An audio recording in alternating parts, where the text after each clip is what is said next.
ಮಾನ್ಯ ಸಭಾಧ್ಯಕ್ಷರೇ, ನಾನು ಪ್ರಶ್ನೆಯನ್ನ ತೋಟಗಾರಿಕೆ ಸಚಿವರಿಗೆ ಕೇಳಿರುವಂತ ಪ್ರಶ್ನೆ ಬೇರೆ. ಅವರು ಉತ್ತರವನ್ನ ಕೊಡುವಾಗ ಕೋಲಾರ ಜಿಲ್ಲೆಯಲ್ಲಿ ಟೊಮೊಟೊ ಪ್ರತಿ ವರ್ಷ ಎಷ್ಟು ಟನ್ ಬೆಳೀತಾರೆ, ಅದರಲ್ಲಿ ಎಷ್ಟು ಇಳುವರಿ ಅಂತ ಕೊಟ್ಟಿದ್ದಾರೆ. ನನ್ನ ಪ್ರಶ್ನೆ ಕ್ಲಿಯರ್ ಆಗಿದೆ.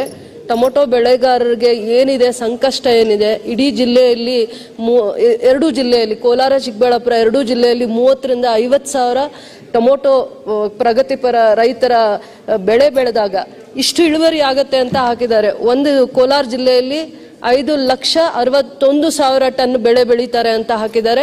ಚಿಕ್ಕಬಳ್ಳಾಪುರ ಜಿಲ್ಲೆಯಲ್ಲೂ ಕೂಡ ಹತ್ತತ್ರ 5 ಲಕ್ಷ ಟನ್ ಟೊಮೊಟೊ ಬೆಳೀತಾರೆ ಅಂತಂದ್ಬಿಟ್ಟು ಮಾಹಿತಿಯನ್ನ ಕೊಟ್ಟಿದ್ದಾರೆ.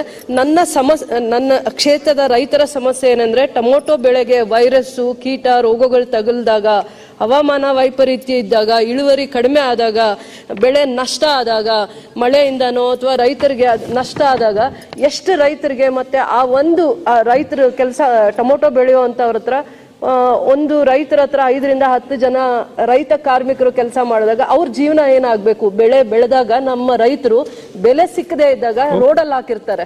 ಅದ್ರ ಬಗ್ಗೆ ನಾನು ಮಾಹಿತಿ ಕೇಳಿದ್ದೀನಿ, ಅವರು ಸಚಿವರು ಉತ್ತರ ಕೊಡ್ಲಿ.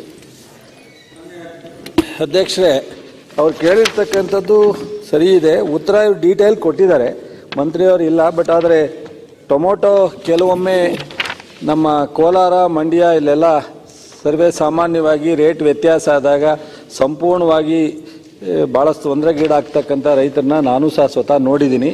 ಆದರೆ ಮೇಡಮ್ ಏನು ಹೇಳಿದ್ದಾರೆ ರೂಪಾ ಅವರು, ನಾವೀಗ ಅದಕ್ಕೆ ಪರಿಹಾರ ಒಂದು ಆ ಕಾಯಿಲೆಗೆ ನಿಯಂತ್ರಣ ಮಾಡಲಿಕ್ಕೆ ಏನು ಬೇಕೋ ಸಂಶೋಧನಾ ಇಲಾಖೆಯಿಂದ, ನಮ್ಮ ತೋಟಗಾರಿಕೆ ಸಂಶೋಧನಾ ಕೇಂದ್ರದಿಂದ ನಾವು ಮುಂದಿನ ದಿನಗಳಲ್ಲಿ ಅದನ್ನು ನಿಯಂತ್ರಣ ಮಾಡಲಿಕ್ಕೆ ಏನು ಬೇಕೋ ಅದನ್ನು ಆಗಲೇ ಸೂಚನೆ ಕೊಟ್ಟಾಗಿದೆ.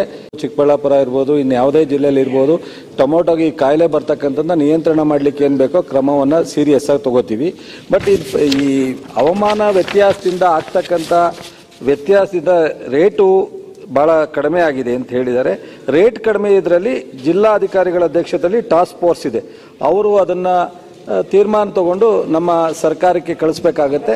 ಸರ್ಕಾರ ಸಬ್ ಕಮಿಟಿಗೆ ತಂದು ಇಲ್ಲಿಂದ ನಾವು MIS ಅಂತೇಳಿ ಒಂದು ಸ್ಕೀಮ್ ಇದೆ, ಅದ್ರ ಮೂಲಕ ಬೆಂಬಲ ಬೆಲೆಯನ್ನು ಕೊಟ್ಟು ಖರೀದಿ ಮಾಡಲಿಕ್ಕೆ ನಾವು ಕೇಂದ್ರ ಸರ್ಕಾರಕ್ಕೆ ಬರೀಬೇಕಾಗತ್ತೆ. ಬಹುಶಃ ಇನ್ನೂ ಟಾಸ್ಕ್ ಫೋರ್ಸಿಂದ ಬರದೇ ಇರೋದ್ರಿಂದ ಬಹುಶಃ ಅದನ್ನು ಬೆಳೆಗೆ ಏನು ಅದು ವ್ಯತ್ಯಾಸ ಆಗಿದೆ ಅದನ್ನು ಸರಿಪಡಿಸ್ಲಿಕ್ಕೆ ನನ್ನ ಮಂತ್ರಿಗಳು ಬರ್ತಾರೆ, ಮಾತಾಡ್ತೀನಿ, ಅಧಿಕಾರಿಗಳ ಜೊತೆಲೂ ಮಾತಾಡಿ, ಮೇಡಮ್ ಜೊತೆಲೂ ಮಾತನಾಡಿ, ಸೊ ನಾವು ಏನು ಬೆಂಬಲ ಬೆಲೆ ಕೊಡ್ಲಿಕ್ಕೆ ಸಾಧ್ಯ ಅನ್ನೋದ್ರ ಬಗ್ಗೆ ಚರ್ಚೆ ಮಾಡಿ ನಾನು ಅದನ್ನು ಸರಿಪಡಿಸೋ ಪ್ರಯತ್ನ ಮಾಡ್ತೀನಿ. ಪ್ರಶ್ನೆ, ಕೇಂದ್ರ ಸರ್ಕಾರಕ್ಕೆ ಇವರು ಪತ್ರ ಬರೆದು ಸಬ್ ಕಮಿಟಿ ಮಾಡಿ ಇವರು ಪರಿಹಾರ ಕೇಳಬೇಕು ಅಂದ್ರೆ, ಹಾಗಾದ್ರೆ ಲಕ್ಷಾಂತರ ರೂಪಾಯಿ, 1 ಎಕರೆಗೆ 3 ರಿಂದ 5 ಲಕ್ಷ ರೈತ ಖರ್ಚು ಮಾಡಿರುವಂತದ್ದು, ಅವ್ರಿಗೆ ಬೆಲೆನೇ ಸಿಗದೆ ಇದ್ದಾಗ ಇವರೇ ಕೇಂದ್ರ ಸರ್ಕಾರದಲ್ಲಿ ಕ್ಲಾರಿಫಿಕೇಶನ್ ತಗೊಳ್ಳುವಾಗ ಯಾಕೆ ಇವರು ರಿಸರ್ಚ್ ಇನ್ಸ್ಟಿಟ್ಯೂಷನ್ಸ್ ನಲ್ಲಿ ಯಾಕೆ ರೋಗ ಬರುತ್ತೆ, ಆ ರೋಗಕ್ಕೆ ಯಾವ ತರ ನಾವು ದಾರಿ ಹುಡುಕ್ಬೇಕು, ಅದಾದ್ಮೇಲೆ ಆ ವೈರಸ್ ರೋಗ ತಗಲಿದಾಗ ಯಾವ ರೀತಿ ಇಳುವರಿ ಕಡಿಮೆ ಆಗುತ್ತೆ, ರೈತ ಸಂಕಷ್ಟಕ್ಕೆ ಸೇರ್ತಾನೆ, ಸಾಲಗಾರರಾಗ್ತಾರೆ, ಅದರ ಜೊತೆಯಲ್ಲೇ ಲಾಭದಾಯಕವಾಗಿರುವಂತದ್ದು ನಮ್ಮ ಜಿಲ್ಲೆ ಬರ, ಲಾಭದಾಯಕವಾಗಿರುವಂತ ಇದು ಬೆಳೆ, ಇದನ್ನ ಸಂಸ್ಕರಣಾ ಘಟಕಗಳಿಲ್ಲ, ಹೊರ ರಾಜ್ಯಕ್ಕೆ ಹೋಗ್ತಾರೆ ನಮ್ಮ ರೈತರು ಅಂತ ವಿಚಾರದ ಬಗ್ಗೆ ಎರಡೆಡೆ ಸೂಕ್ಷ್ಮವಾಗಿ ಹೇಳಿದೀನಿ ನನ್ನ ಪ್ರಶ್ನೆಯಲ್ಲಿ.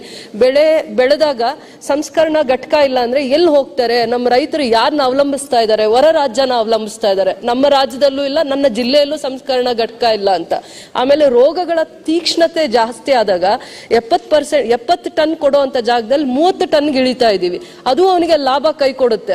ಬೆಳೆಯೋದೇ ಬರಗಾಲದಲ್ಲಿ, ಮಳೆ ಇಲ್ಲದೆ ಇದ್ದಾಗ, ನೀರಿನ ಸವಲತ್ತೇ ಇಲ್ಲದೆ ಇದ್ದಾಗ ನನ್ನ ರೈತ ಅಂತ ಸಂಕಷ್ಟದಲ್ಲಿ ಇಂಥ ಲಾಭದಾಯಕವಾಗಿರೋ ಬೆಲೆ ಬೆಳೀತಾ ಇದ್ದಾಗ ಬೆಳೆಗೆ ಬೆಲೆ ಸಿಗದೆ ಇದ್ದಾಗ ಅವನು ಎಷ್ಟು ಕಷ್ಟಕ್ಕೆ ಸಿಕ್ಕಾಕೋತಾನೆ. ಯಾಕೆ ಕೇಂದ್ರ ಸರ್ಕಾರಕ್ಕೆ ಯಾಕೆ ನಾವು ಕೇಳಬೇಕು? ರೋಗ ಲಕ್ಷಣಗಳನ್ನ ಕಡಿಮೆ ಮಾಡೋದಕ್ಕೆ ರೋಗ ನಿರೋಧಕ ತಳಿಗಳನ್ನ ತರುವಂತದ್ದು, ಸಂಸ್ಕರಣಾ ಘಟಕಗಳಿಗೆ ಪ್ರೋತ್ಸಾಹ ಕೊಡುವಂತದ್ದು, ನರ್ಸರಿ ಕಾಯ್ದೆಯನ್ನ ತಂದು ನರ್ಸರಿಗಳನ್ನ ನಿಯಂತ್ರಣ ಮಾಡೋದು. ಯಾಕಂದ್ರೆ ಒಬ್ಬ ರೈತ ನರ್ಸರಿಗೆ ಹೋಗ್ತಾನೆ, ಯಾವ ನರ್ಸರಿಯಲ್ಲಿ ಅವನಿಗೆ ಅದು ಸಸಿ ಕೊಡ್ತಾರೆ ಅದನ್ನ ನಂಬ್ತಾನೆ, ಯಾವ ಕೀಟನಾಶಕಗಳನ್ನ ಹಾಕ್ಬೇಕು ಅಂದ್ರೆ ಅದನ್ನ ನಂಬ್ತಾರೆ. ಅದ್ರ ಬಗ್ಗೆ ಈಗ ಪ್ರಶ್ನೆ ಈಗ madam What is the question? Sir question ನಾನು ಒಂದ್ ನಿಮಿಷ. ಇದು ಲಾಭದ ವಾಣಿಜ್ಯ it is a commercial crop, Okay. ವಾಣಿಜ್ಯ ಬೆಲೆ. ಆಯ್ತು. ಅದು ತತ್ತರಿಸ್ತಾ ಇದ್ದಾರೆ ರೈತರು. ಆಯ್ತು. ಎಷ್ಟು ಕುಟುಂಬಗಳು ಒಂದು ಜಿಲ್ಲೆಯಲ್ಲಿ 30,000 ಕುಟುಂಬಗಳು ಇನ್ನು ಏನಾಗ್ಬೇಕು ಈಗ? ಎರಡು ಸತಿ ಬೆಳೆ ಬೆಳೀತಾರೆ. ಈಗ ಏನಾಗ್ಬೇಕು? ಸರ್ ಸಂಸ್ಕರಣಾ ಘಟಕಗಳು ಬರಬೇಕು, ಕೋಲ್ಡ್ ಸ್ಟೋರೇಜ್ ನಮ್ಮ ಜಿಲ್ಲೆಗೆ ಬರಬೇಕು, ನಮ್ಮ ಕೋಲಾರ ಜಿಲ್ಲೆಗೆ ಬರಬೇಕು. Okay. ಅವರು ಹೊರ ರಾಜ್ಯಕ್ಕೆ ಹೋಗ್ಬಾರ್ದು ನಮ್ಮ ರೈತರು. Okay. ಅದಾದ್ಮೇಲೆ ವೈರಸ್ ಬರ್ತಾ ಇದೆ ಸರ್, ವೈರಸ್ ಅದು ಎಲೆ ಟೊಮೊಟೊ ಬೆಳೆಯುವಾಗ ಗಿಡದಲ್ಲೇ Okay. ಗೊತ್ತಾಗ್ತಾ ಇದೆ. ಒಂದೇ